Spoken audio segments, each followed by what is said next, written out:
ये पहला पैराग्राफ अपन ने पढ़ लिया था, पेज 445। भारतीय मूर्तिकला की महानता।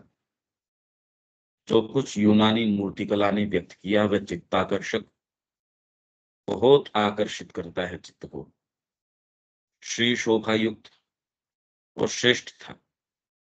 किंतु जो कुछ उसने व्यक्त नहीं किया और अपने नियम विधान की सीमाओं के कारण जिसका प्रयत्न करने की भी आशा वह नहीं कर सकती थी, यूनानी मूर्तिकला, वह बहुत अधिक था।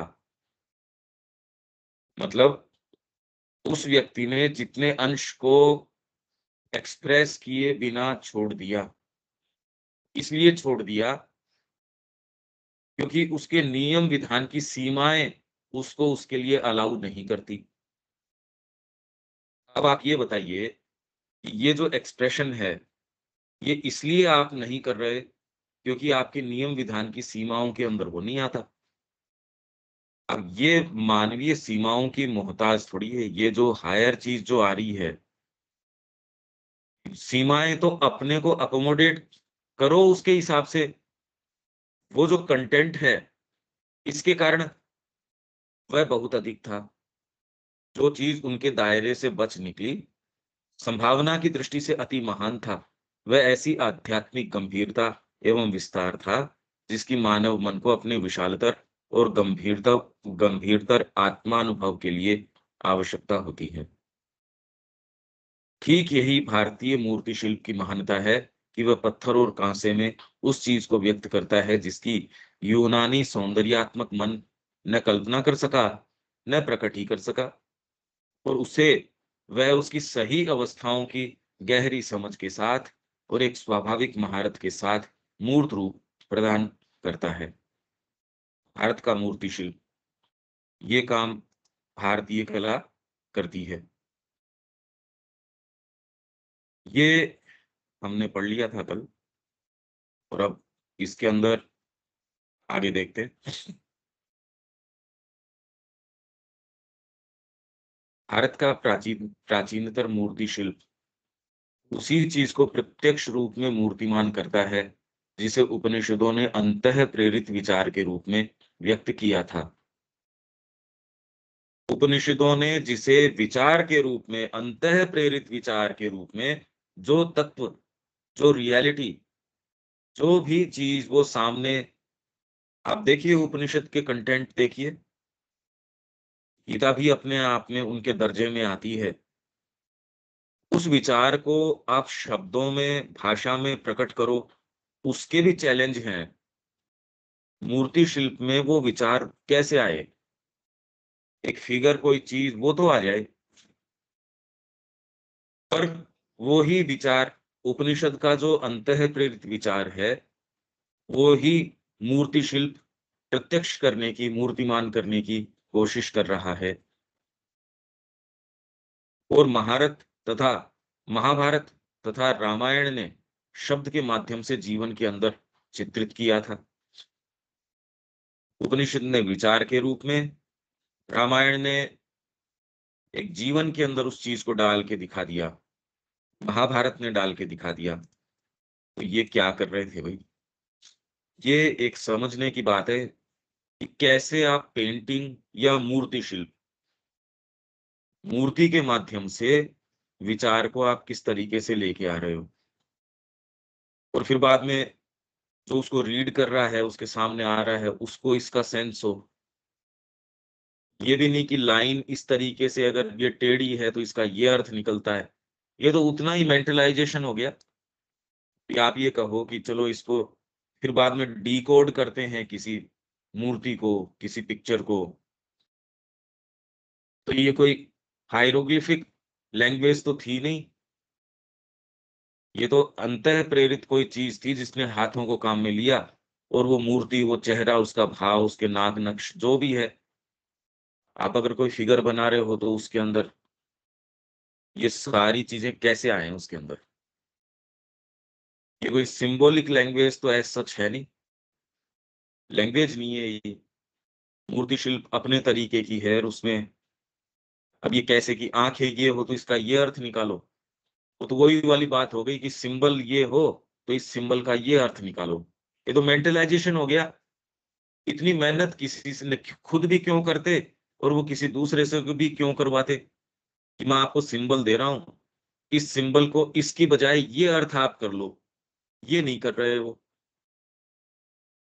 कि मैं जहां आपको शर्मा बोलूं वहां उसकी जगह आप इस तरीके से कर लो, एक इंट्यूशन के आप जो बौद्धिक अर्थ लगाते हो वो लगा लो।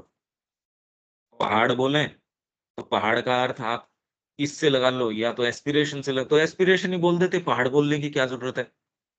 नदी बोल देते सरस्वती, फिर बाद के अंदर ये और उनके जो प्रतीक है वो बोलने की क्या आवश्यकता थी। वही मूर्ति के अंदर, वो ऐसे थोड़ी कि नाक की रेखा इस तरीके की है, हाथ की मुद्रा ये है, तो इसके ये इस तरीके से ये तो करे तो वो फिर बाद में नियम विधान के अंदर आ गया। जो शिल्पकार है वो वो तो फिर उन नियमों को मान के चलने के लिए बाध्य हो गया कि मेरे को तो अपनी अभिव्यक्ति इस तरीके से करनी है।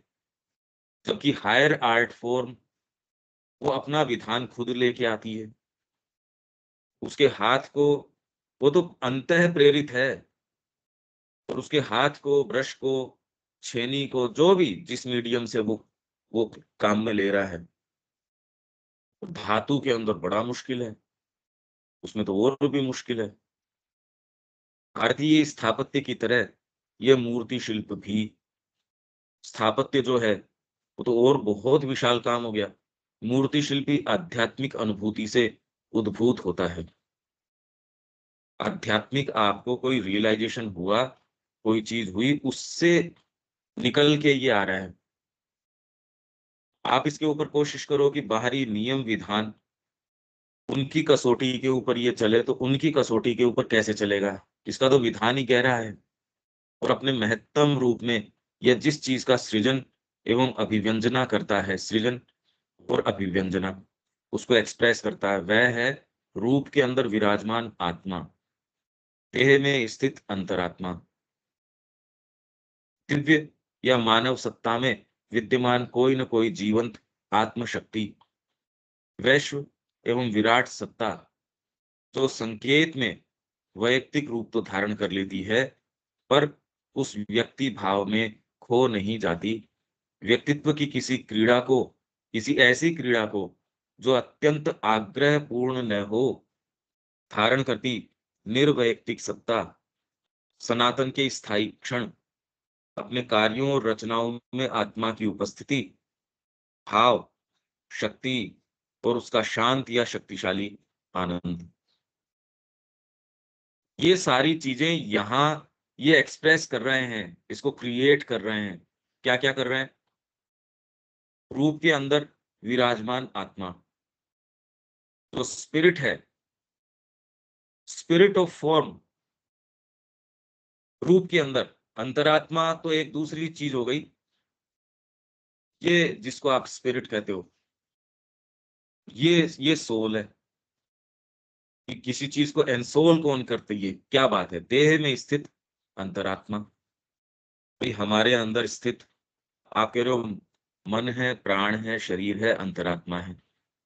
आपकी आंखों के अंदर जब प्राण उतर जाए तो चेहरे का भाव क्या होगा। अंतरात्मा जब चेहरे के ऊपर आए तो भाव क्या होगा। जिसके आंखें हैं, जैसे माँ के पास एडमिशन के लिए फॉर्म जाते थे, पिक्चर जाती थी बच्चे की, वो देख के कि भी इसको ले लो, इसको मत लो। बात तो परसेप्शन की चल रही है ना।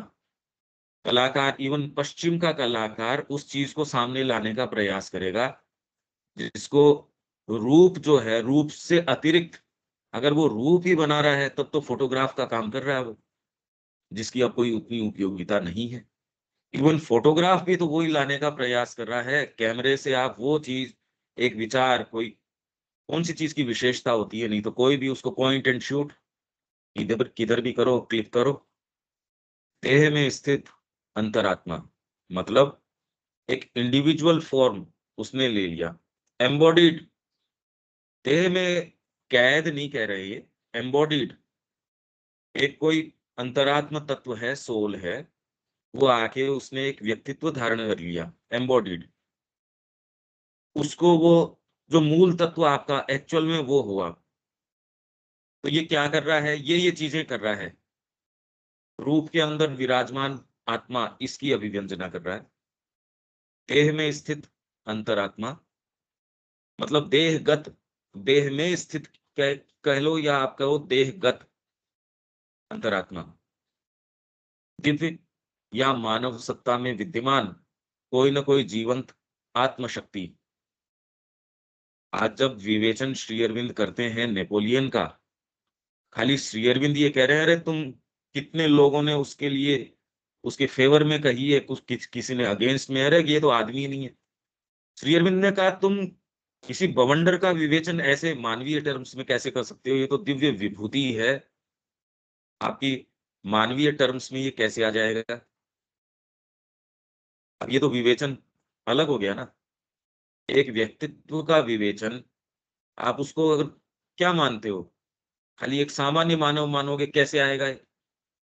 ऐसे ही इन्होंने फ्रांसीसी क्रांति के पीछे डेंटन है, फिर बाद में रूबस्पियर है, मिराबो है, और एक ये नेपोलियन है।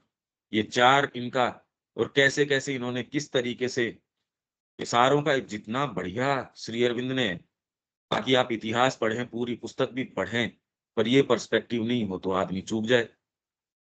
ये जो विशेष बात है जो श्री अरविंद ने शब्दों में कही, यदि कलाकार को ये ही बात मूल तत्व, और एक्चुअल में हम यही हैं, ये सारा प्रयास यहाँ का ये ही है, वो मूल जो बात है, बाकी सारी तो निरर्थक डिटेल्स हैं जिनका कोई अपने आप में महत्व या अर्थ नहीं निकलता।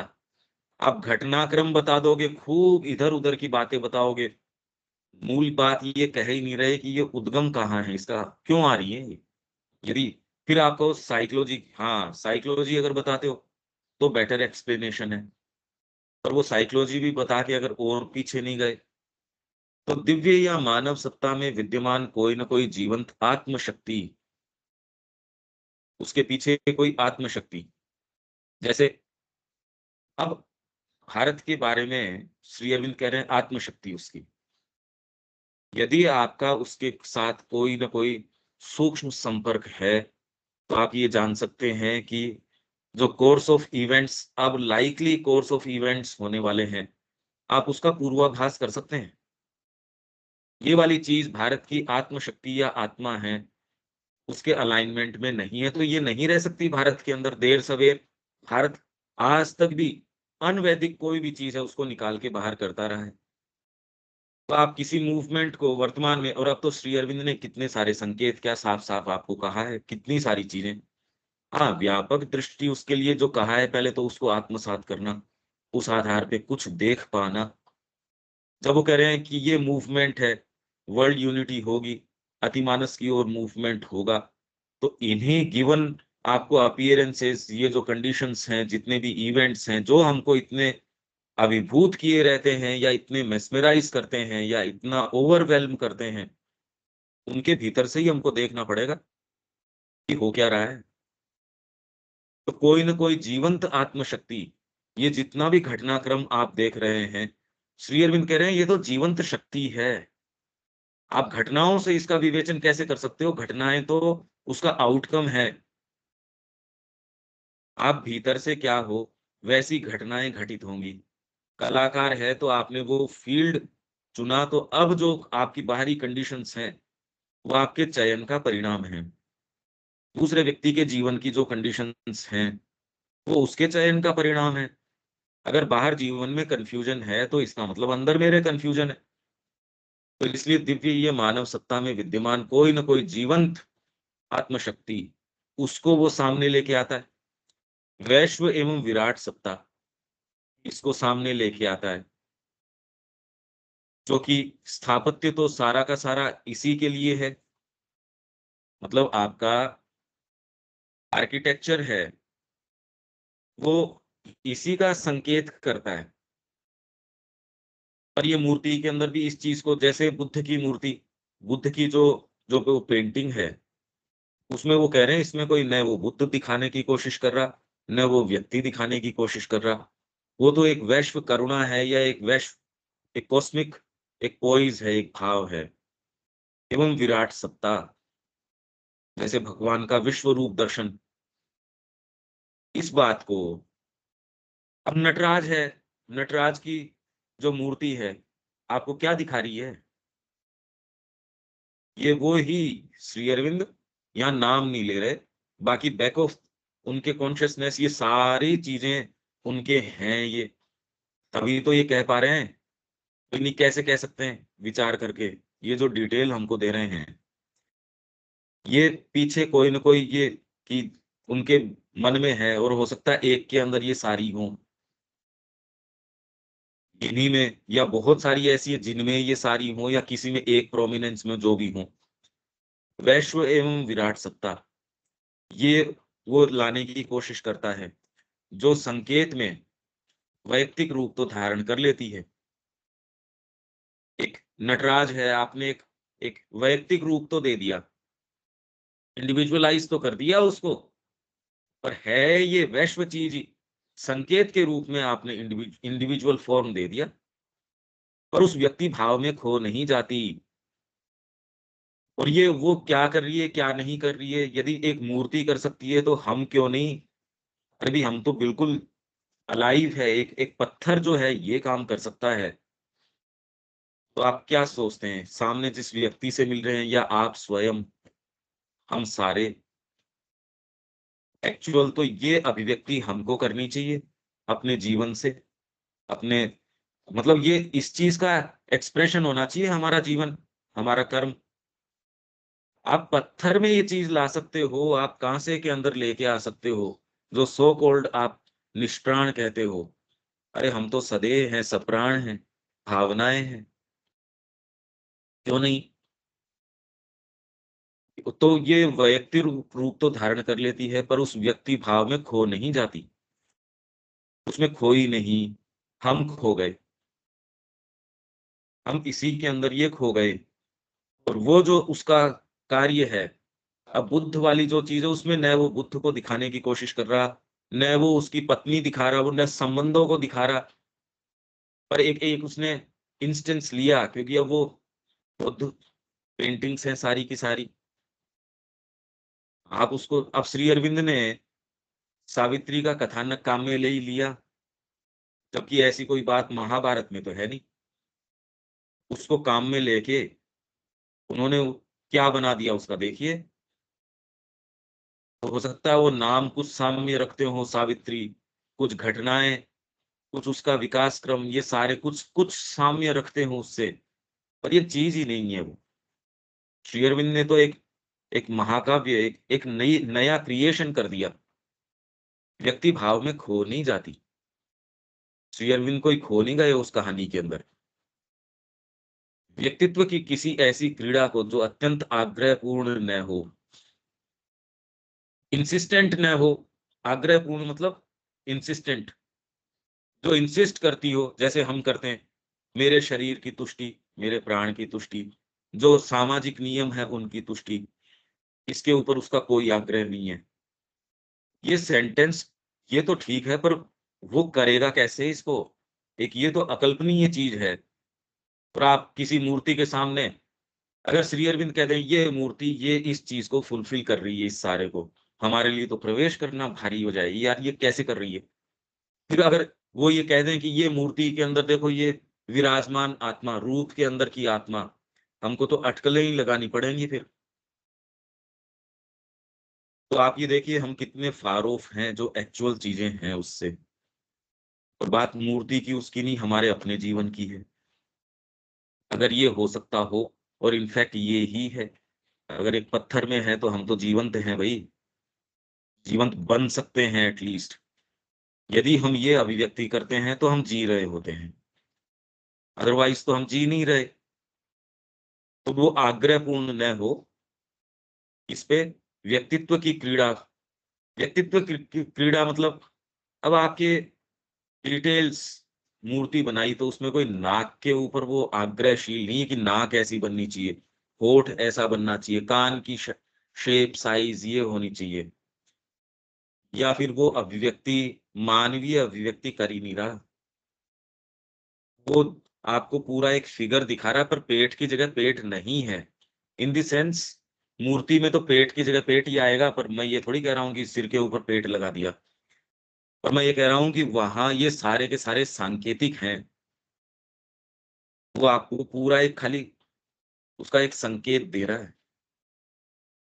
तो व्यक्तित्व की किसी ऐसी क्रीड़ा को धारण करती निर्वैयक्तिक सत्ता, व्यक्तित्व की क्रीड़ा को धारण कर लिया, जैसे भगवान बुद्ध वाली में जो श्री अरविंद विवेचन कर रहे हैं, उसके अंदर निर्वैयक्तिक सत्ता है, कोई इम्पर्सनल बीइंग है, व्यापक है, जिसको आपने पर्सनलाइज कर दिया, आइडियलाइज कर दिया, आपने उसको एक मूर्तिकरण कर दिया, उसका देवत्वीकरण कर दिया, उसको व्यक्तित्व में ढाल दिया। पर वो व्यक्तित्व जो मानवीय व्यक्तित्व या उसकी क्रीड़ा है, उस पे आग्रहपूर्ण इंसिस्टेंट नहीं है। सनातन के स्थायी क्षण, भाई कोई भी चीज कालजयी कौन सी बनती है? एक पेंटिंग कौन सी चिन्मय है भी? ये पेंटिंग तो इस कौन सी चीज है जो चिन्मय बना देती है? व्यक्ति को कौन सा व्यक्ति है जो चिन्मय बन जाता है? वही है जो सनातन के इस क्षणों को स्थायी कर पाते हो आप। आपके भीतर अंतरात्मा के क्षण आए, वो स्थायी क्षण बन गए। माँ के साथ आपकी 1 मिनट का साक्षात्कार है और अंतरंग है, रेवलेशन है सपोज, इसलिए इतना जो है प्रभावशाली है वो रेवलेशन, और कोई दूसरी चीज उसके सामने नहीं टिक सकती। सनातन के स्थायी क्षण है वो। बाद में जीवन में जब अनफोल्ड करते हैं वो, हो सकता है जीवन में बड़ा ऊहापोह चल रहा हो, उथल पुथल चल रही हो, जो आपने उस क्षण महसूस किया गुरु के साथ, वो जीवन में कभी दोबारा महसूस करने को मिले न मिले। वो क्षण विशेष आपके हृदय के अंदर स्थायी अंकित हो गया। ये हर चीज में हो सकता है, मूर्ति के अंदर हो सकता है, स्थापत्य पे हो सकता है, जीवन में हो सकता है, संगीत में हो सकता है। और वो ही चीजें वास्तव में स्थायी रह पाती हैं जितना अंश आप सनातन का उस चीज में ला सकते हो, क्योंकि सारा प्रयास इसी का है। जो चीज शाश्वत है उसी को लाओगे, वही चीज तो शाश्वत होगी। जो चीज क्षण भंगुर है उसको लाओगे तो वो क्षण भंगुर रहेगी। तो हमारे जीवन में, हमारे कर्म में, भाव में, विचार में, तो माँ कह रही है कि यदि साइकिक के इर्द गिर्द जो पार्ट आपका केंद्रित हो जाता है वो स्थायी रह जाता है। यदि विचार है तो विचार आपकी मृत्यु के बाद रह जाएगा। आपका कोई अंग है, कोई कलाकार है, तो उसके, जैसे पियानिस्ट का उन्होंने उदाहरण दिया, उसके हाथ रह गए। विचारक है और उसने बड़ा क्रिस्टलाइज कर दिया अपने विचार को, विचार रह जाएगा, उसकी मृत्यु के बाद भी अपना कार्य करता रहेगा। इसलिए जो महान जो व्यक्तित्व हुए हैं, उनकी प्रेजेंस ही आगे से आगे इसको चला रही है। बाकी दूसरों से कोई प्रगति थोड़ी हो रही है। अगर व्यक्ति चला जाए और पीछे, प्रगति कैसे हो रही है फिर? सनातन के स्थायी क्षण, श्री अरविंद की माँ की वाणी, अब वो तो स्थायी क्षण हो गए। कभी भी आप उसको स्थायी क्या, वो तो फ्रेश हैं, डेड चीजें नहीं है वो। माँ की वाणी में कभी भी प्रवेश करो, आपने पहले बहुत अंतरंग रूप से पढ़ी होगी, आज पढ़ोगे कुछ नया सामने दे देगी। अगर यूं ही होती, कोई डेड चीज होती, तो रोज नित नवीन तो नहीं हो सकती थी। तो सनातन की ऐसी चीज है जो हमेशा, आप उस मूर्ति के सामने भी गए, रोज नया संवाद कर लेगी आपसे। एक ही मूर्ति सोचिए, कोई व्यक्ति उसी के लगा हुआ है, कोई पत्थर के कोई कैसे लगा हो सकता है यदि खाली वो पत्थर हो तो? अपने कार्यों रचनाओं में आत्मा की उपस्थिति, आत्मा के कार्य हैं और रचनाएं हैं, हम भी उसी का कार्य और रचना है। यहाँ जितने आपको जड़ तत्व, पेड़ पौधे, पशु पक्षी, जितने भी, जो भी इंद्रियों के माध्यम से या आपकी कल्पना के माध्यम से, विचार के माध्यम से, समाधि माध्यम से, कुछ भी जिसके आप संपर्क में आते हो, वो सारे उसी के कार्य और रचनाएं हैं। उसमें आत्मा की उपस्थिति, उसका भाव, शक्ति, और उसका शांत या शक्तिशाली आनंद,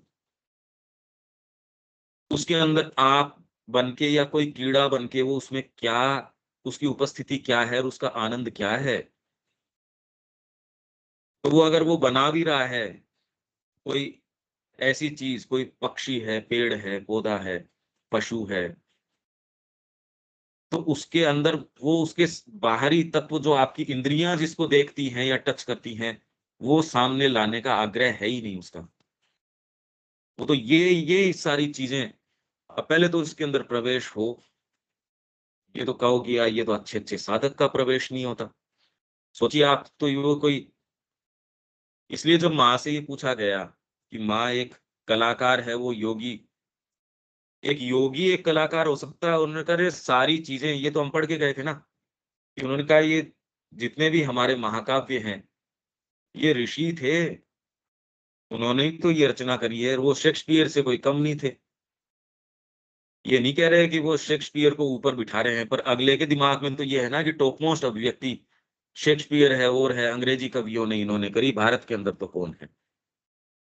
या हैं तो क्या वो आध्यात्मिक व्यक्ति हैं जो ऐसा काम कर सकते हैं? नहीं तो आध्यात्मिक व्यक्ति तो बिल्कुल निकम्पू हैं। वो तो निष्प्रभावी लोग हैं, बैठे रहते हैं। नेवल गेजिंग लोग हैं ये, कपोल कल्पनाओं में रहते हैं। माने का नहीं, जितने भी क्रिएशंस हुए, वो तो इन्हीं लोगों ने किए हैं। इनफैक्ट आध्यात्मिकता ही क्रिएशन कर सकती है, और कोई दूसरी चीज कहाँ से लाओगे क्रिएट करने की चीज? अब ये इसके अंदर देखो कितनी जबरदस्त बात है, ये तो सेंटेंस खोले हमने खाली। एक्चुअल इसकी फील मतलब कैसे करें इसकी फील, ये तो साधना की चीज हो गई। ये तो सारी चीजें कि आप गहन उसके अंदर स्थिति में हो, तो ये जीवन ऐसा नहीं रह जाएगा जब मूर्ति या स्थापत्य ही नहीं रहेगा। हम तो सजीव हैं भाई, और समस्त कला के ऊपर इस मूल भाव का कुछ न कुछ अंश छाया हुआ है। मतलब सारी समस्त भारतीय कला किसी में प्रोमिनेंस में है, तो किसी के अंदर सजेशन के रूप में है, पर रंगी इसी से है। ये तो बहुत बड़ी बात हो गई भाई, कोई एक आध नहीं, यहाँ की समस्त कला के ऊपर। और समस्त कला, अगर पेंटिंग हो तो पेंटिंग सारी की सारी, इसके अंदर समस्त कला के अंदर कला की अलग अलग विधाएं भी हो गई। आप कोई भी चीज क्रिएट कर रहे हो, आप भवन निर्माण कर रहे हो, आप उसके अंदर स्थापत्य के अंदर जा रहे हो, और वो अलग अलग धातुओं के अंदर है, पेंटिंग में जा रहे हो, और पेंटिंग के अंदर भी कितने कितने आर्ट फॉर्म्स हैं, प्रांत के हिसाब से कितनी कितनी अलग हैं वो। संगीत के अंदर भी हर प्रांत का अपना एक संगीत है, उसका अपना लहजा है, उसका अपना एक तरीका है, उसकी अपनी खुशबू है। ये भी तो कितनी विशिष्ट बात है, ये देखो आप। कहीं कोई ये नहीं कि सपाट एकदम पूरे भारत में एक ही तो नहीं, अरे नहीं भाई, क्या रिचनेस है, ये अकल्पनीय है ये। इतनी बातें कर ली तो भी ये अचंभे से भर देता है हमको, ये कैसे, ये व्यक्ति व्यक्ति इस भाव से भावित कैसे कर दिया इन्होंने। आज ये सारी चर्चा करके हम ये टटोल रहे हैं, हम खुद ये एस्पिरेशन रखते हैं सारे के सारे, उसको मेंटेन करना इतना भारी है, इन्होंने कैसे किया ये? आप कल्पना तो कीजिए। और इसके ये प्रमाण हैं, श्री अरविंद दे रहे हैं। ये तो श्री अरविंद कह ही रहे हैं, सारी कला इस प्रभाव से प्रभावित है। समस्त कला के ऊपर इस मूल भाव का कुछ न कुछ अंश छाया हुआ है, तथा दृढ़ रूप से विद्यमान है। और जहां मूर्तिकार के मन पर यह हावी नहीं होता, वहां भी इसका संकेत मिलता है। मतलब वो चाहे न चाहे, जाने न जाने, उसका हाथ उसके बैकग्राउंड के कारण व्यक्त वो ही करेगा। डायरेक्टली उससे वो बर्डन्ड है या नहीं है? बर्डन्ड है उस चीज से तब तो बात ही क्या है। पर वो कोई बर्डन्ड नहीं है उस चीज से, मतलब सामान्य कलाकार भी इसी शैली के अंदर अपने आप को बाध्य पाएगा क्रिएट। सामान्य यदि आप कोई बर्तन भी बना रहे हो, तो भी वो बर्तन इस तरीके से बनाएगा। कोई लकड़ी का आइटम बना रहे हो, तो भी उसके अंदर वो कुछ न कुछ उसका संकेत इस ओर मिलेगा। आप कहते यार बात क्या है? कटलरी बना रहे हो तो इसमें ये मिलेगा, जहाज बना रहे हो तो मिलेगा, हाथ का कोई भी काम करोगे, पशुपालन करोगे तो ये मिलेगा, कुछ भी करोगे। क्यों? क्योंकि सारा जीवन भी इसी ताने बाने में है। आपका विचार, आपका भाव, आपका कर्म, ये सारे एक ही बन गए भाई। तब है मूर्ति शिल्प करना तो एक विशेष उसका एप्लीकेशन है। आर्टिस्ट होना, या ये तो इसके विशेष एप्लीकेशंस हैं। सामान्य जीवन तक के अंदर ये आना, आप सोचिए हम बात क्या कर रहे हैं। ये बातें कोई भी नहीं कर रहा, श्री अरविंद खाली इस विषय में इस तरीके से लेके आ रहे हैं। अब इस दृष्टिकोण से देखो, जो हम कल बात कर रहे थे अभाव की या और की, ये भाव रखना राष्ट्रीय स्तर के ऊपर, ये इस पूरी संस्कृति को कहाँ से कहाँ लेके चला जाता है। और वही छोटी-छोटी योजनाएँ बनाना पेट भरने की, या आर्थिक पुनरुद्धार की, ये की, वो की। इसीलिए श्री अरविंद ने कहा कि माँ हमसे क्या माँग करती है? वो इन किन्हीं भी पुनरुद्धार की योजनाओं की माँग नहीं करती, ये तो स्वयं दे देंगी वो। जो ज़रूरी हो, जितना, जहाँ, जब, जैसे, वो सारा हो जाएगा। आपके पास सारे भौतिक सुख साधन हों, और ये वाली चीज़ ना हो, हृदय का परिवर्तन नहीं हुआ, तो माँ हमसे एकमात्र माँग करती है हृदय के परिवर्तन की। वो अगर है, तो सुख साधन या जो भी साधन आवश्यक हैं, नेसेसरी है, आप पूरे राष्ट्र को उद्दीप्त कर दोगे। नहीं है, तो वो साधन हैं, वो भी धराशायी हो जाएँगे। ये बातें तो हम सबको बहुत अच्छे से समझ में आती हैं। मतलब एक जना भी ऐसा नहीं है, वो तो कह रहा है, हाँ, हाँ, बिल्कुल, यही बात है। और हम सबके साथ दिक्कत ये आती है, जब एक्चुअल में उसको डिटेल में उतारने की कोशिश करते हैं, हमारी भौतिक प्रकृति है या ये सारी की सारी खड़ी हो जाती है। अब इसके लिए जो भी चीज़ ज़रूरी है, कम से कम ये रोज़ इसको पढ़ना, या रोज़ इसके अंदर भीतर जाना, उतने समय तो ऐसा महसूस होता है, मानो उनकी कृपा हमको हेल्प कर रही हो। और उसी के लिए कर रहे हैं, बाकी हम इससे कला समझ जाएँ, शिल्प समझ जाएँ, वो हमारा कोई प्राइमरी मोटिव भी नहीं है इसमें। वो समझ जाएँ तो भी क्या, प्राइमरी मोटिव तो ये है कि इसके माध्यम से या किसी भी माध्यम से जो हमारी एस्पिरेशन है, उसको फोर्टिफ़ाई करें, उसको रीइन्फोर्स करें। और ये तो कंटेंट भी अपने आप में ऐसा है जो आपको अवाक रख देता है, अचंभे से भर देता है। और हमारी वर्तमान स्थिति को, तो पहले अगर ये सामने कॉन्ट्रास्ट न होता, तो हम कर ही रहे थे, इसी में रमण कर रहे थे। कम से कम अब विचार के रूप में ये आएगा, अरे यार! ये क्या है जीवन? ये तो बहुत बड़ा फ़र्क पड़ जाएगा, बहुत ही बड़ा फ़र्क पड़ जाएगा, आप जानते ही नहीं इसके अंदर।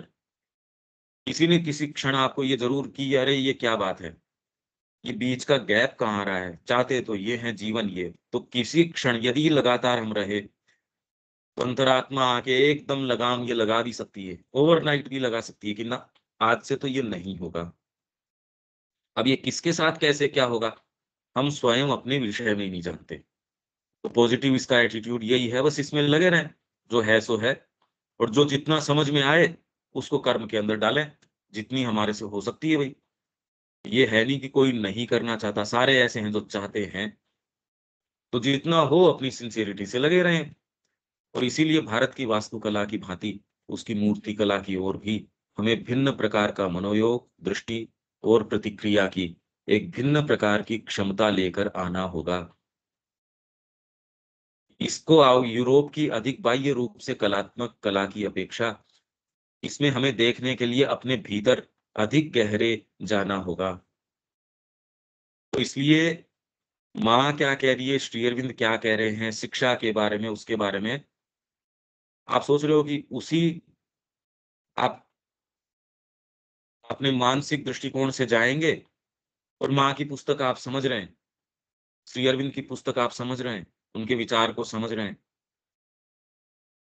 उतना ही समझ रहे हैं जितना आप इस कलाकृति के सामने जाके आप उसका विवेचन करेंगे, ये पत्थर है, ये पत्थर ऐसा है, या थोड़ा बहुत कोई सुरुचि, नाक बड़ा अच्छा है इसका, फीचर्स तो बड़े सुंदर बनाए, होठ इतने शार्प, या फिर अरे देखिए भद्दे बनाए, ग्रीक कल्चर वालों ने तो बड़ा सुंदर बना रखा है, ये इंडियंस को ये बनाने नहीं आते। ये कोई आँखें ऐसी होती हैं क्या? ऐसा ही होता है क्या?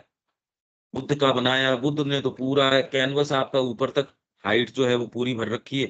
ये 2 जने बैठे हैं एक कॉर्नर के अंदर, ये तो सिमेट्री ही नहीं थी। ये तो वज़न देखो आपने कैसे डिस्ट्रीब्यूट किया है। आपने तो पूरे कैनवस का वज़न सही डिस्ट्रीब्यूट नहीं किया। इतना विवेचन हम कर सकते हैं, यही हमारा जीवन का विवेचन चल रहा है, इससे भी बुरा चल रहा है। तो अब हम कला के पास जाएँ, किस मनोभाव से जाएँ? वही बात हम अप्रोच करें जब माँ और श्री अरविंद की बात को, वो इससे भी, वो कौन सी चीज को सामने ला के रखने का प्रयास कर रहे हैं, किस शिक्षा की बात कर रहे हैं, किस आगे सारी चीजों की बात कर रहे हैं। वो तो फंडामेंटल शिफ्ट ऑफ कॉन्शियसनेस, जिसके अंदर आप इसी दृष्टिकोण को से जगत को नहीं देखें, क्योंकि ये है नहीं ऐसा। ये तो उनको तभी समझ में आ गया था, कला के माध्यम से उसी चीज को लाने का प्रयास कर रहे थे। फिडियस के ओलंपियन देवतागण विशालीकृत और उन्नीत मानव सत्ताएं हैं। ओलंपियन जो पैंथियन है, देवतागण, पैंथियन, अलग अलग देवता उसने बनाए होंगे। जैसे नीत्शे ने भी सुपरमैन का एक कंसेप्ट, पर वो ही है जैसे मूवीज के अंदर दिखाते हैं कि अगर कोई मनुष्य भगवान बन जाए तो क्या करेगा। जो जो उसकी चेरिश चीजें हैं, या जो उसको चेरिश चीजें लेने के अंदर दिक्कत कर रहे हैं, उनको तो आप विलेंस दिखा दोगे। और इसमें ज्यादातर मूवीज किसके इर्द गिर्द घूमेंगी, कोई आपको खाली ऑपोजिट सेक्स है उसके प्रति आकर्षण है, बस वो मेरे को मिल जाए, ये भगवान। आप भगवान बन जाते हो। जो जो चीजें यहाँ मानवीय तरीके से नहीं आयत्त कर पाते, तो यार उसके लिए ये वाली चीज तो भगवान भी ऐसा ही है उनके हिसाब से। तो ओलंपियन देवतागण क्या है, विशालीकृत और उन्नीत मानव सत्ताएं हैं। मानव के ही जो भय है, घृणा है, क्रोध है, कामनाएं हैं, एक दूसरे से डाह लगी हुई है। तो उनकी जो देवियां हैं, इनकी मूवीज में भी इसी तरीके से दिखाते हैं। तो एक देवी के पुत्र हो गया, दूसरी उससे जलन कर रही है। सौंदर्य की देवी है सौंदर्य की देवी, पर फिर भी अब वो दूसरी देवियां उससे जलन कर रही है, क्योंकि उनके जो पति हैं, एक ही पति है, वो उससे कुछ थोड़ा विशेष अनुग्रह रखते हैं। अब ये दूसरे उससे जलती हैं। यहाँ कोई इस तरीके की आप, अब वो तो वैसे ही हैं, क्योंकि मानव की जो जो कमियां हैं या जो चीजें हैं, वो आप परिवर्धित करके वहां आपकी आकांक्षाएं हैं, उत्कंठाएं हैं, आपकी अपेक्षाएं हैं, आपके भय हैं, क्रोध हैं, जो भी आपके मानवीय भाव हैं, उसको आप विशालीकृत करके बड़ा बना देते हो। और उन्नीत, उनको आपने सब्लिमेट कर दिया उन्हीं को, जो निर्वैयक्तिकता की एक प्रकार की दिव्य शांति के कारण, या विश्व भावापन्न गुण दिव्य लक्षण के कारण अत्यंत मानवीय सीमितता से बच गए हैं। ये विशालीकृत और उन्नीत मानव सत्ताएं ही हैं, जिसको इसने थोड़ा इम्पर्सनलाइज कर दिया, देवतागण बना दिया इसको, के कारण विश्व भावापन्न गुण दिव्य लक्षण के कारण, ये देने के कारण अत्यंत मानवीय सीमितता से, बस अत्यंत मानवीय सीमितता से कुछ वो बच गए हैं, जो फीडियस ने ये कुछ बनाए होंगे। बाकी तो जनरल जो इनके पैंथियंस मिलते हैं और उनकी जो कहानियां मिलती हैं, वो एक दूसरे से जलन करना, एक दूसरे से ये डाह रखना, ये इसी तरीके की सी बातें हैं उनके। दूसरी कृतियों में हम मानव आकृति की आदर्शीकृत सुंदरता के रूप में वीरों, मल्ल योद्धाओं, सौंदर्य के नारी रूप अवतारों, विचार, क्रिया या भावावेग की शांत एवं संयत मूर्तियों को देखते हैं। भारतीय मूर्तिकला के देवता वैश्व सत्ताएं हैं। वो है मानव सत्ताएं जिनको परिवर्तित कर दिया गया है, और मानवीय रहते हुए भी उस पे वैश्व भावापन्नता का थोड़ा उसके ऊपर रंगत चढ़ा दी गई है। तो उससे जो मानव विभत्सता है, वो थोड़ी उसकी कम हो गई है, ये कह रहे हैं श्री अरविंद। उसके कॉन्ट्रास्ट में भारतीय मूर्तिकला के देवता, पहले वाले तो ये बता दिए, यहाँ वाले वैश्व सत्ताएं हैं, ये कोई मानव परिवर्तित सत्ताएं नहीं है।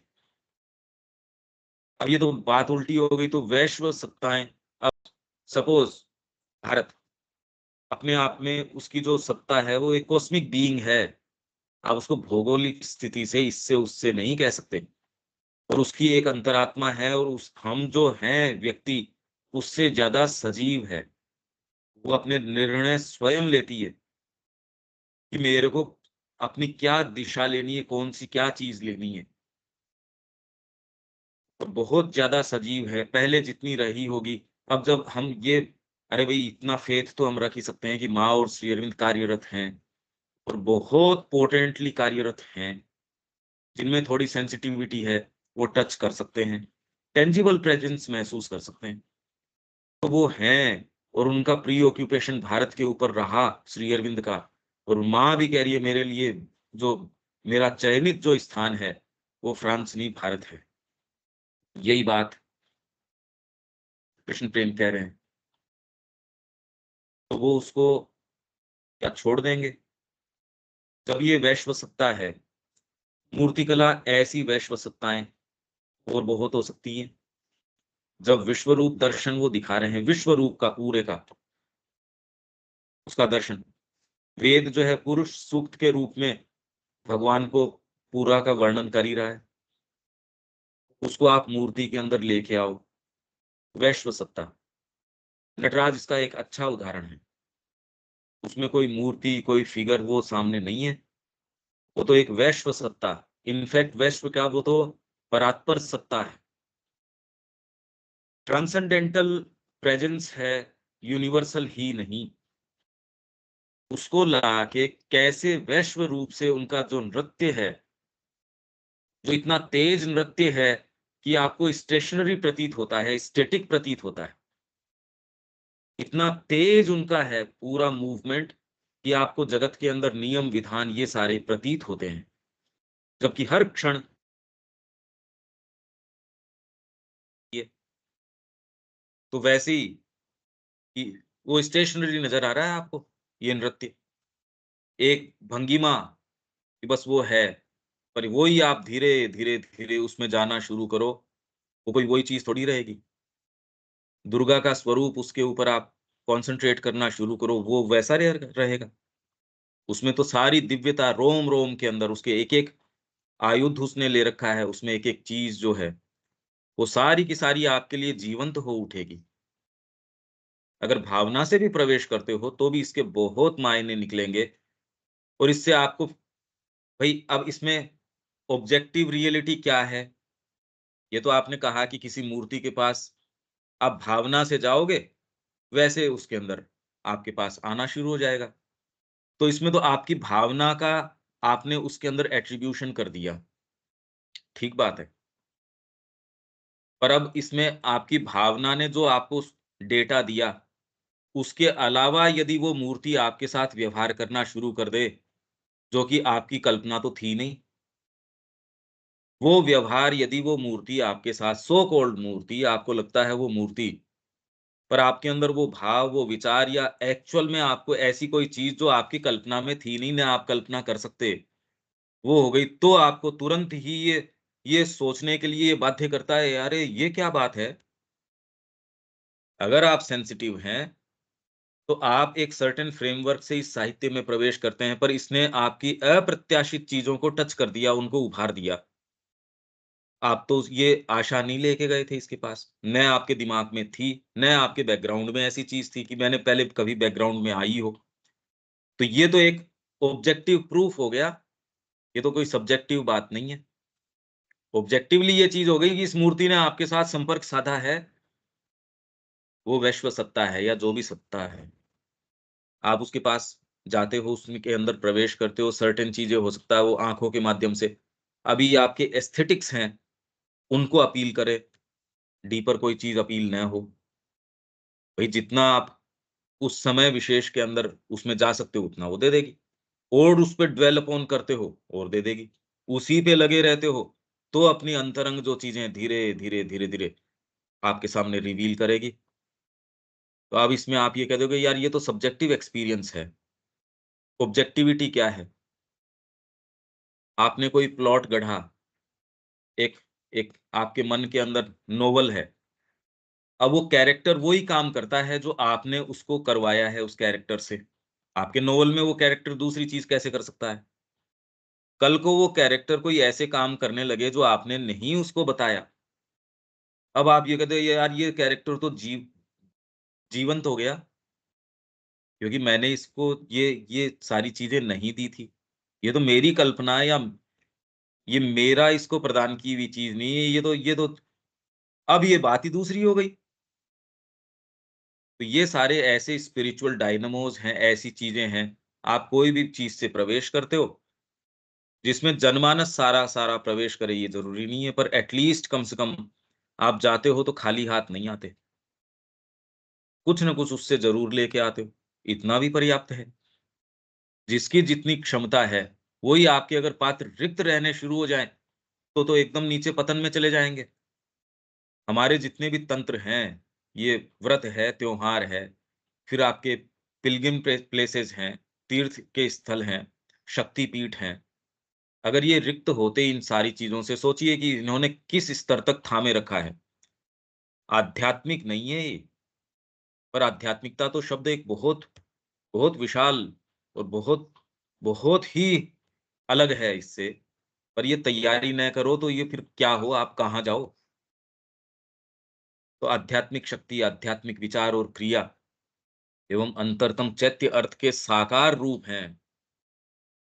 ये अब चैत्य कोई अंतरात्मिक अर्थ, अब कैसे उसके अंदर वो सारी चीज़ें, सारी उसमें एक के अंदर आप ये तो कह रहे हैं जगह-जगह बिखरी पड़ी हैं इस तरीके की चीज़ें। अगर किसी राष्ट्र में एक भी हो, तो ये तो बहुत ज़्यादा पावरफुल प्रेजेंस हो गई, आपकी सारी सरकारी नीतियाँ ये वो, कौन-सी सरकार आ रही है, नहीं आ रही है, इसकी वक़्त क्या रहती है फिर? अगर ये किसी ने क्रिएट करके वहाँ रख दिया, अगर उसमें लोग प्रवेश करते हैं, नहीं करते हैं, इससे क्या फ़र्क पड़ गया? हमको ही तो ये इतना लगता है कि पता नहीं ये विज्ञान क्या कर लेगा, लोग ये क्या कर लेंगे? कोई शक्ति आके वहाँ अपने आप को दर्ज कर चुकी है, बताइए उसमें पावर है या इनके अंदर पावर है? इनमें तो आत्मा की शक्ति ही नहीं है। ये तो हमारे बाहरी कारण से हम इतने प्रभावित हो जाते हैं, पता नहीं क्या होगा, कुछ नहीं हो सकता।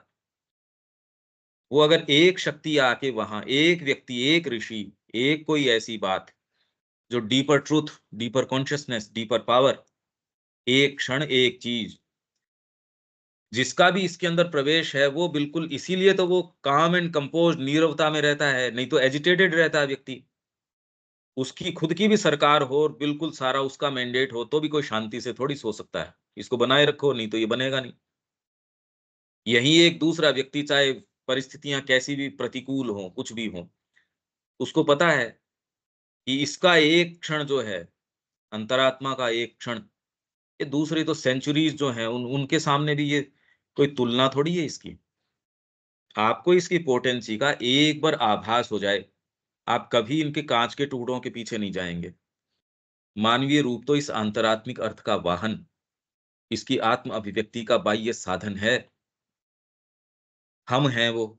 ये देखिए, सोचिए अब, मानवीय रूप, ये तो मूर्ति कला के बारे में कह रहे हैं कि जो रूप उसने सामने मूर्ति के अंदर रखा है, जैसे उन्होंने दिखाया ये अप्सरा है, ये एक ये देव है, या ये अब उसमें ये थोड़ी कि वो सारे गणेश जी बना रहे थे या जो दुर्गा बना रहे थे ये, ना, उसमें कोई भी रूप उन्होंने प्रदान किया, जो भी रूप, वो आंतरिक अर्थ का वाहन, वो दूसरा अंतरात्मिक अर्थ लिए हुए है।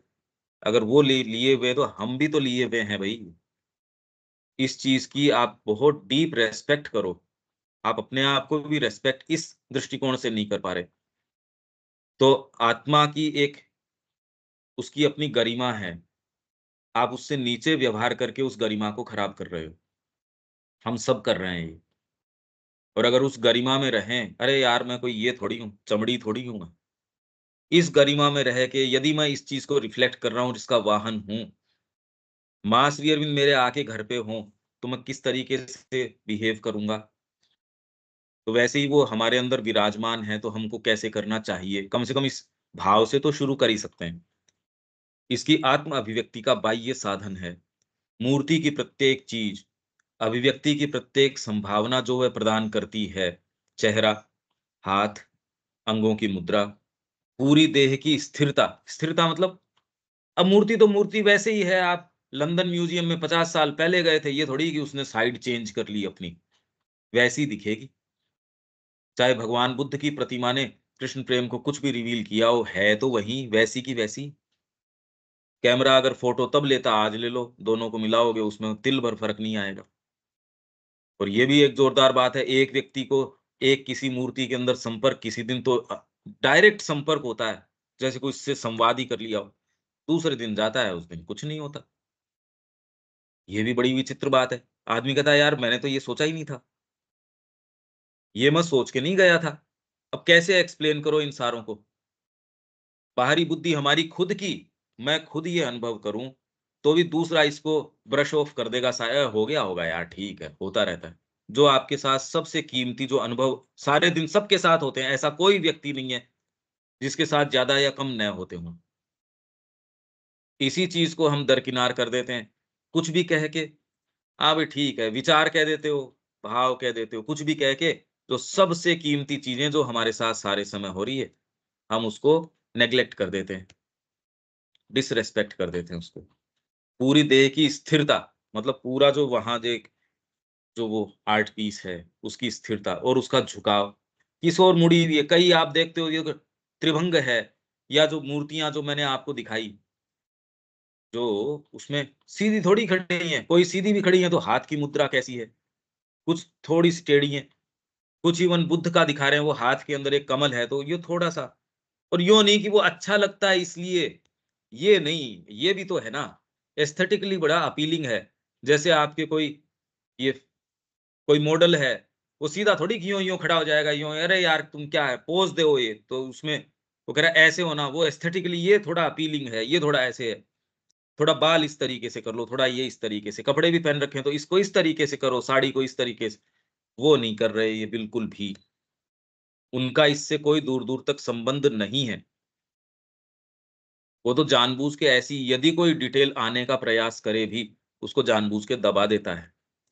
प्रत्येक साजो-सामान को आंतरिक अर्थ से परिपूर्ण करना होता है। फूल बनाया तो उसके अंदर आपने कोई फूल, पत्ती, प्रकृति की कोई चीज़, पशु-पक्षी, पास में यदि स्त्री खड़ी करी है, तो वो कोई उसको इसलिए वहाँ खड़ा कर रहा है। इसे प्रकट करने में सहायक बनाना होता है। अब वहाँ कोई ये नहीं दिखा रहा कि यहाँ यशोधरा बैठी है, ये राहुल बैठा है, यहाँ भगवान बुद्ध हैं। कोई भी कंजुगल लव नहीं दिखा रहे, कोई भी पति-पत्नी ये नहीं दिखा रहे, वो कोई भी त्याग, तपस्या ये नहीं दिखा रहे, कुछ नहीं दिखा रहे ऐसा। ये दकियानूसी विचार तो उसके उसके कंसेप्शन में नहीं आ सकते। ये तो हमारे हैं ये। इसे प्रकट करने में सहायक बनाना होता है। कलाकृति के पीछे के संपूर्ण संकेत के लय ताल को, मतलब उसका रिद्म जो है, संपूर्ण संकेत, मतलब आप ये थोड़ी है कि तुरंत में उसके हाथ के कंगन है, उसकी डिटेल में चले जाओगे। उसके सामने से गुज़रोगे, वो पूरी कलाकृति एक इम्प्रेशन डालती है। तो संपूर्ण का एक जो लय ताल है, रिद्म है, एक उसकी कंप्लीटनेस में कि हाथ ऐसे, ये नहीं कि हाथ कोई अलग से यूँ इतना बड़ा कर दिया कि शरीर से बड़ा कर दिया, ये नहीं। पूरे की एक रिद्म है, एक उसकी हार्मनी है। संपूर्ण संकेत को लय ताल को क्रियान्वित करना होता है। और दूसरी ओर ऐसी हर एक चीज़ को दबा देना होता है, जो उस उद्देश्य को विफल करे।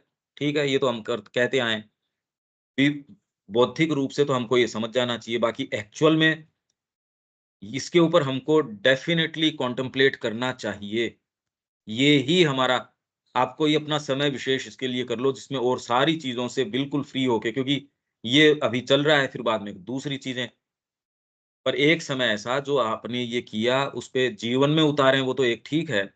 आदमी ये कहता है इससे थोड़े से क्या होगा? अरे थोड़े से तो शुरू करो। फिर बाद में धीरे-धीरे, धीरे-धीरे वो प्रभाव होना शुरू हो जाएगा।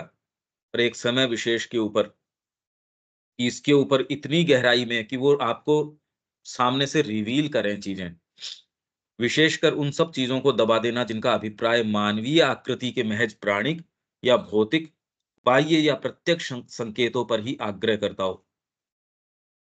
आज सारी शिक्षा यही है, बौद्धिक भी नहीं है, महज़ प्राणिक और भौतिक को कैसे उभार के ले आएँ, अंग्रेजी बढ़िया बोले, ढंग से एटिकेट्स हों, ये वाली चीज़ें हों, जो भी आपके सफलता के जिससे आप खुद ग्रस्त हो और पीड़ा पा रहे हो, आप ये चाह रहे हैं आपका बच्चा उन चीज़ों को रिफ्लेक्ट करे। अंतरात्मा आपके लिए एक कपोल कल्पना है, या एट द मोस्ट कोई भावनात्मक कोई फिगमेंट इस तरीके का है। तो ये जानबूझ के इसको दबाता है। तो जो शिक्षा संस्थान इस यही काम करेगा, वो तो आपको ये लगेगा ये तो शिक्षा के जस्ट ऑपोजिट हैं। इन्होंने तो व्यक्ति को ये क्या शिक्षा रही भई? यही काम कलाकार कर रहा है, यही यदि यहाँ की शिक्षा पद्धति यही करती थी, तो अब ब्रह्मचर्य को क्या समझो आप? तो यहाँ की वर्ण व्यवस्था, यहाँ के आश्रम हैं, यहाँ की चीज़ें हैं, नहीं समझ सकते। इसका प्रयास अगर किया जाए, तो जब माँ साइकिक एजुकेशन की बात करती है, लोग व्याख्यान भले ही करो, पर जब तक ये तो एक कलाकार को समझ में आ रही थी। आप ये देखिए।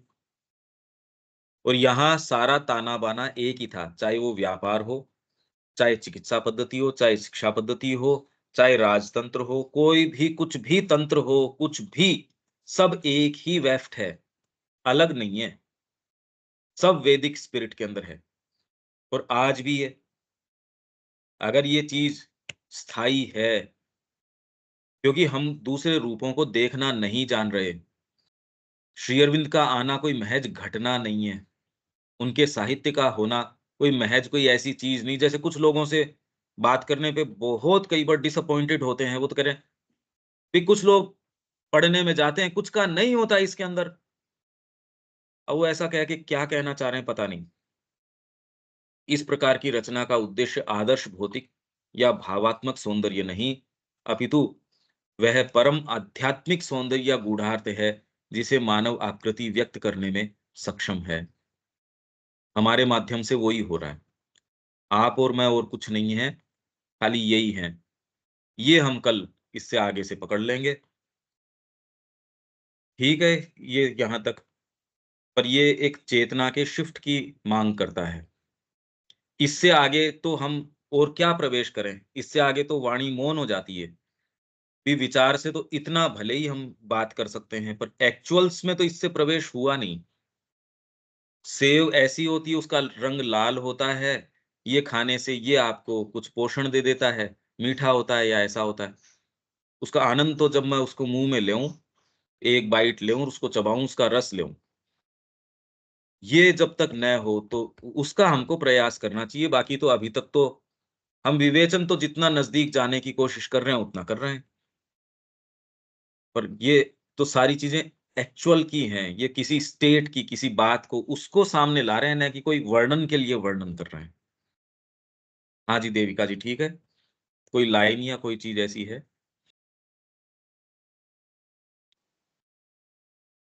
मुझे जितना समझ में आया वो ये है कि हमारा पूरा जो जीवन है वो ही एक्सप्रेशन ऑफ सोल होना चाहिए, फिर हम चाहे कोई भी एक्टिविटी कर रहे हैं। नहीं है भी, वास्तव में तो ये हम बट हैं ही वो ही, पर सोल एक्सप्रेस बस नहीं बस कर पाते हैं। हाँ, अनुभव में आ जाए हाँ जी। ये सही में समझ में आ जाए, और जितना समझ में आ जाए उतना आनंद आता है। आनंद भी, और अभी कन्फ्यूजन ही इसी चीज़ का है, हम मान कुछ और बैठे जबकि हैं कुछ और, यहाँ है प्रॉब्लम। किसी के कोई दीपक कोई बात है इसमें? नहीं, कुछ कोई विशेष बात नहीं, इसमें तो कुछ नहीं है। ठीक है, विवेक? नहीं भैया, ठीक है। यहाँ विराम देते हैं, कल मिलते हैं। जय श्रीमान। जय श्री